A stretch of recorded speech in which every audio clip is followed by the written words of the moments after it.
High বন্ধুরা, তোমরা সবাই কেমন আছো? সেখানে আমি ভালো আছি। দেখতেছো এখন আমি ঘুরতে যাচ্ছি। এটা হচ্ছে আমাদের বাড়ি। এটা হচ্ছে আমাদের ফটিকছড়ি সুইস গেট বলে, মাদারবাগ। সেটা দেখো, দেখতেছো কত সুন্দর জায়গাটা। এর পানি কমে গেছে তো, তার কারণে এখানে বৃষ্টি হলে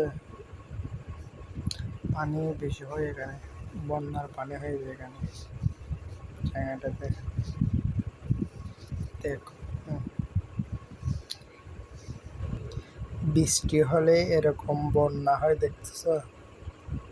এরকম বেশি বেশি পানি হয়ে যায় খালের মধ্যে।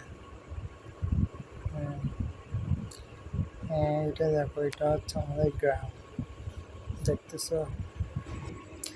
বেশি বেশি করে ভিডিওটা একটু শেয়ার করে দিয়ে, বুঝছো? সবাই একটু বেশি শেয়ার করে দিয়ে ভিডিওটি।